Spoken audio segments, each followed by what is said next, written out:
Item ಯಾವುದೇ ಇರಲಿ try ಮಾಡಿ ಆಚಿ ಚಿಕನ್ ಮಸಾಲಾ. ವಿಶ್ವನಾಥ್ ಕ್ಲಿಯರ್ ಆಗಿ ಹೇಳ್ತಾ ಇದ್ದಾರೆ, ಅಂದ್ರೆ ಮುಂದಿನ ಚಿಕ್ಕಬಳ್ಳಾಪುರ ಕ್ಷೇತ್ರಕ್ಕೆ ಬಿಜೆಪಿ ಅಭ್ಯರ್ಥಿ ಸಂದೀಪ್ ರೆಡ್ಡಿ ಆಗಬೇಕು ಅನ್ನೋದು ಅವರ ಮನದಾಳದ ಮಾತು. ಟಿಕೆಟ್ ಕೊಡಬೇಕು, ನಾನು ಕೂಡ ಹೈಕಮಾಂಡ್ ಬಳಿ ಮಾತನಾಡ್ತೀನಿ, ಅವ್ರು ಟಿಕೆಟ್ ಕೊಡಿ ಅಂತ ಮನವೊಲಿಸ್ತೀನಿ ಅಂತ ಹೇಳ್ತಾ ಇದ್ದಾರೆ. ಜೊತೆಗೆ ನಾನು ಕೂಡ ಕ್ಯಾಂಪೇನ್ ಮಾಡ್ತೀನಿ, ಅರ್ಧ ಯಲಹಂಕದಲ್ಲಿ ಅರ್ಧ ಚಿಕ್ಕಬಳ್ಳಾಪುರದಲ್ಲಿ ಕ್ಯಾಂಪೇನ್ ಮಾಡಿ ಸಂದೀಪ್ ರೆಡ್ಡಿನ ಗೆಲ್ಲಿಸ್ಕೋದ ಜವಾಬ್ದಾರಿ ನಂದು ಅನ್ನೋ ಒಂದು ಹೇಳಿಕೆಯನ್ನು ಕೊಡ್ತಾ ಇದ್ದಾರೆ. ಸೊ ಯಾಕೆ ಇಷ್ಟೊಂದು ತಾರಕಕ್ಕೇರ್ತು ಚಿಕ್ಕಬಳ್ಳಾಪುರ ಕದನ, ಈ ಚಿಕ್ಕಬಳ್ಳಾಪುರ ಚದುರಂಗ ಸುಧಾಕರ್ ವರ್ಸಸ್ ವಿಶ್ವನಾಥ್ ಆಗಿದ್ದೇಗೆ? ಇಷ್ಟೆಲ್ಲ ಆಗ್ತಾ ಇದ್ರು ಬಿ ಜೆ ಪಿಯವ್ರು ಮಾತ್ರ ಯಾರು ತುಟುಕ್ ಪಿಟಿಕ್ ಅಂತ ಇಲ್ಲ. ಬಿ ಜೆ ಪಿಯಲ್ಲೇ ದೊಡ್ಡ ಮನೆಯೊಂದು 3 ಬಾಗಿಲಾಗಿದೆ, ಒಬ್ಬರು ನೋಡಿದ್ರೆ ಒಬ್ಬರಿಗೆ ಆಗ್ತಾ ಇಲ್ಲ ಅನ್ನೋ ಲೆಕ್ಕಾಚಾರ.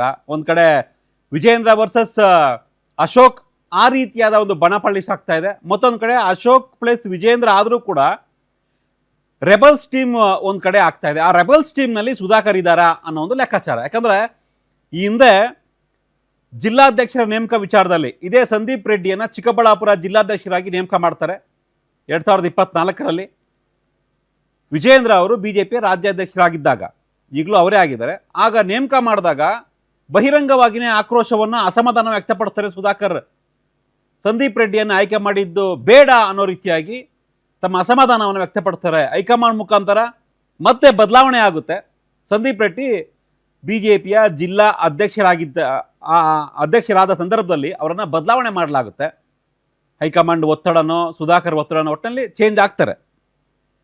ಸೊ ಇದೆಲ್ಲವನ್ನು ನೋಡ್ತಾ ಇದ್ದಾರೆ. ಈಗ ಮತ್ತೆ ಸಂದೀಪ್ ರೆಡ್ಡಿ ಹೆಸರು ಚಲಾವಣೆಗೆ ಬರ್ತಾ ಇದೆ, ಮುನ್ನೆಲೆಗೆ ಬರ್ತಾ ಇದೆ. ಸಂದೀಪ್ ರೆಡ್ಡಿ ಚಿಕ್ಕಬಳ್ಳಾಪುರದ ಬಿ ಜೆ ಪಿ ಅಭ್ಯರ್ಥಿ ಆಗಬೇಕು ಅನ್ನೋ ಕೂಗು ಬಲವಾಗ್ತಾ ಇದೆ. ಅದಕ್ಕೆ ಕಾರಣ ವಿಶ್ವನಾಥ್ ವರ್ಸಸ್ ಸುಧಾಕರ್ ಅವರ ಜಗಳ ಅಲ್ಲ. ಸಂದೀಪ್ ರೆಡ್ಡಿ ಅಲ್ಲಿ ಒಬ್ಬ ಸ್ಥಳೀಯ ಯುವ ನಾಯಕನಾಗಿ ಏನೆಲ್ಲ ಮಾಡ್ತಾ ಇದ್ದಾರೆ, ಯಾಕೆ ಅವ್ರಿಗೆ ಟಿಕೆಟ್ ಕೊಡಬೇಕು ಅನ್ನೋ ವಿಚಾರವಾಗಿ ನಡೀತಿರ್ತಕ್ಕಂಥ ಒಂದು ಚರ್ಚೆ. ಅದನ್ನು ಆಮೇಲೆ ನೋಡೋಣ. ಅದಕ್ಕೂ ಮುನ್ನ ಇವರಿಬ್ಬರ ನಡುವೆ ಸಂಘರ್ಷ ಇದೆಯಲ್ಲ, ಇದು 1 ತಿಂಗಳೋ 2 ತಿಂಗಳೋ ಅಲ್ಲ. ಯಾಕೆ ಈ ಒಂದು ಸಂಘರ್ಷ ತಾಕಕ್ಕೆ ಇರುತ್ತೆ ಅನ್ನೋದನ್ನ ನೋಡ್ತಾ ಹೋದ್ರೆ ನಾವು ಕಳೆದ 2 ವರ್ಷಗಳಿಂದ, ನಾನು ಆಗಲೇ ಹೇಳಿದೆ 2024ರಿಂದಲೂ ಕೂಡ ಸುಧಾಕರ್ ವರ್ಸಸ್ ವಿಶ್ವನಾಥ್ ಇದೆ. ಕಳೆದ 2 ವರ್ಷಗಳಿಂದ ಈ ಒಂದು ಫೈಟ್ ಆಗಾಗ ಕೇಳಿ ಬರ್ತಾನೇ ಇದೆ, ಜಾಸ್ತಿ ಆಗ್ತಾನೇ ಇದೆ. ಲೋಕಸಭಾ ಚುನಾವಣೆಗೆ ತಮ್ಮ ಮಗ ಅಲೋಕ್ ವಿಶ್ವನಾಥನ್ನ ಸ್ಪರ್ಧೆ ಮಾಡಿಸ್ಬೇಕು ಅಂತ ಸಾಕಷ್ಟು ಪ್ರಯತ್ನ ಪಟ್ಟರು ವಿಶ್ವನಾಥ್, ಅದಾಗಲಿಲ್ಲ.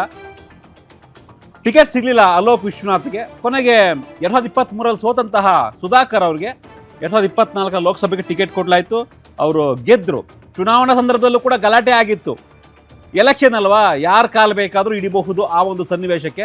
ಹೀಗಾಗಿನೇ ಸುಧಾಕರ್ ವಿಶ್ವನಾಥ್ ಅವರ ಮನೆಗೆ ಬಂದು ಬ್ರೇಕ್ಫಾಸ್ಟ್ ಮೀಟಿಂಗ್ ಮಾಡಿ ಎಲ್ಲವೂ ಸರಿ ಇದೆ, ನಮ್ಮಲ್ಲಿ ಗೊಂದಲ ಇಲ್ಲ ಅನ್ನೋ ರೀತಿಯಾಗಿ ಒಂದು ವಿಸಿಟ್ ಮಾಡಿ ಒಂದು ಡ್ಯಾಮೇಜನ್ನು ಕಂಟ್ರೋಲ್ ಮಾಡ್ಕೊಂಡಿದ್ರು 2024 ಲೋಕಸಭಾ ಚುನಾವಣೆ ಟೈಮಲ್ಲಿ. ಬಟ್ ಅದಾದ ಮೇಲೆ ಮತ್ತೆ ಜಗಳ, ಮತ್ತೆ ಸಂಘರ್ಷ, ಮತ್ತೆ ಕದನ.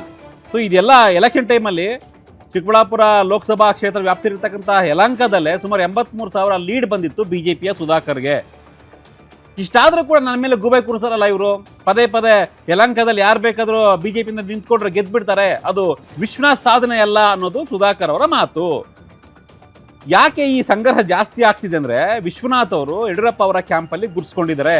ಯಡಿಯೂರಪ್ಪ ಅವರ ಆಪ್ತ ವಲಯ, ವಿಜೇಂದ್ರ ಅವರ ಆಪ್ತ ವಲಯದಲ್ಲಿ ಗುರ್ಸ್ಕೊಂಡಿದ್ದಾರೆ. ಹೀಗಾಗಿ ಸುಧಾಕರ್ಗೆ ಪದೇ ಪದೇ ಇವರಿಬ್ಬರ ನಡುವೆ ಜಗಳ ಆಗ್ತಾ ಇದೆ. ಹೀಗಾಗಿನೇ ಇಬ್ಬರ ನಡುವೆ ಮುನಿಸಾಗ್ತಾ ಇದೆ.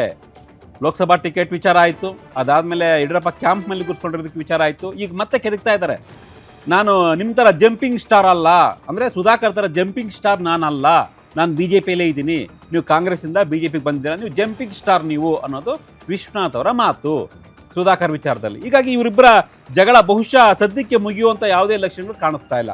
ಈ ನಡುವೆ ನಾನು ಆರಂಭದಲ್ಲೇ ಹೇಳಿದೆ, ಸಂದೀಪ್ ರೆಡ್ಡಿ ಹೆಸರು ಬಹು ದೊಡ್ಡ ಮಟ್ಟದಲ್ಲಿ ಚರ್ಚೆ ಆಗ್ತಾ ಇದೆ.